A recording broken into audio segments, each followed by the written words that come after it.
Olá, professor Danilo com vocês agora na aula 6, falando sobre critérios de parada. Então, um algoritmo genético a gente já viu que é uma técnica iterativa que ela busca uma solução num espaço amostral. Esse espaço é o espaço que a gente chama de espaço de soluções, certo? Então, o objetivo dessa função, desse algoritmo genético, é basicamente ou maximizar ou minimizar o resultado de uma função.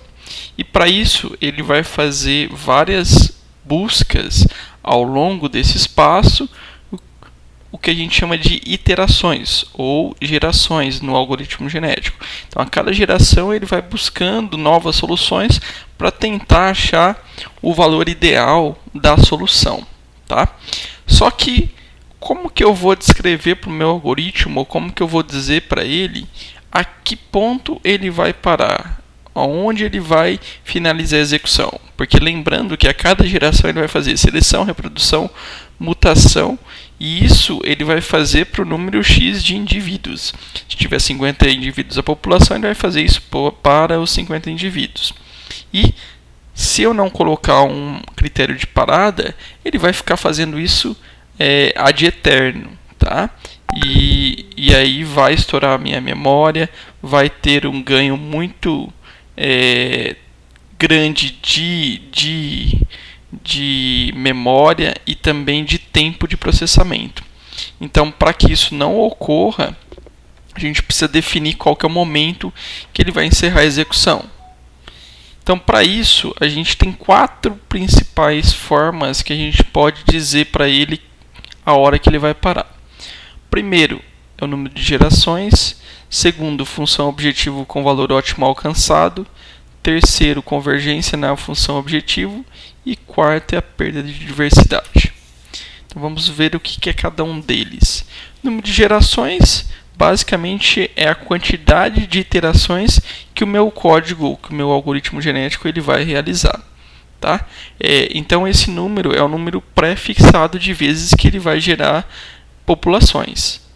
Então, eu não posso colocar um número muito baixo de gerações, porque isso pode fazer com que o meu algoritmo genético ele não consiga explorar todo o espaço de solução. E por isso ele pode não chegar à solução ideal que eu tenho para o meu problema. Também não posso colocar um número muito alto de gerações, porque senão vai causar uma demora muito grande para convergir o meu AG. O que é convergir? Ele achar o resultado da solução. E aí, muito tempo, muita memória consumindo, muito recurso computacional desperdiçado. Então, a gente tem que fazer um balanço aí entre um número de gerações que não seja muito alto, nem muito baixo. Segundo critério, função objetivo com valor ótimo alcançado. O que quer dizer isso daí? Isso é, na verdade, quando a gente encontra a solução. Então, eu vou parar o meu algoritmo genético, né, quando ele encontrar a solução do problema. Só que para que eu saiba a hora que ele encontra a solução do problema, eu tenho que saber qual que é o valor da solução. E isso nem sempre a gente consegue definir. Se eu tenho uma função qualquer lá, eu posso jogar o valor, posso traçar o gráfico e chegar ao valor ótimo da solução, ou seja, a resposta exata para o meu problema. E aí eu posso comparar então o meu algoritmo genético com o valor exato do problema e saber ele chegou ou não à solução, ao valor ideal lá que eu tenho. Então, se eu tiver alguma função que produz isso, beleza, eu consigo utilizar esse critério de parada aí, porque a partir do momento que ele chegar naquele indivíduo, naquele ótimo lá, ele vai finalizar. Só que, como eu falei, isso nem sempre é possível. Para a maioria dos problemas, a gente não tem o valor exato da solução. Então, a gente não vai conseguir definir, talvez, esse critério de parada como sendo o nosso ideal para poder finalizar o meu algoritmo. Tá bom? Terceiro critério, convergência na função objetivo. Essa convergência ela ocorre quando indivíduos de uma população, quando eles são reproduzidos para gerar a nova população e a gente compara os novos indivíduos com os anteriores, com os pais, a gente não observa uma diferença significativa nos valores de aptidão. Quer dizer que, basicamente, ele estabilizou. Ele chegou, talvez, ali num mínimo local e ele não consegue sair. Tá? Então, neste caso, é uma outra forma de a gente finalizar o nosso algoritmo genético, porque senão ele vai ficar ali durante muito tempo, desperdiçando tempo computacional e recurso computacional, sem ele conseguir chegar a um valor de solução ideal. Então, a gente pode também utilizar esse critério aí, observando essa diferença de aptidão de uma geração para outra. Se não tiver uma mudança significativa, eu posso encerrar o meu algoritmo. Não quer dizer também que ele não chegou na solução. Pode ser que ele já chegou na solução também no item anterior, tá? E ele, como já chegou na solução, ele não vai ter mais mudança naqueles indivíduos.